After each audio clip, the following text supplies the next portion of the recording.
অভিমান। সেদিনও এসেছিল বসন্ত, বুকে ছিল ভালোবাসা অফুরন্ত। তুমি আসবে বলে এনেছিলাম ফুল, গোলাপ, কদম, কৃষ্ণচূড়া। লিখেছিলাম গান, কবিতা আর ভালোবাসার ছড়া।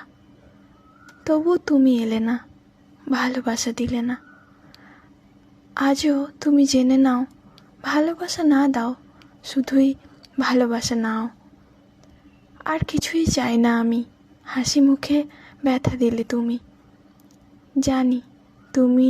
জানি আসবেই ফিরে একদিন, মরণের আগে পরে হয়তো কোনো দিন। যদি তুমি ফিরে আসো কোনো এক শ্রাবণের মাসে, হয়তো আমার নয়,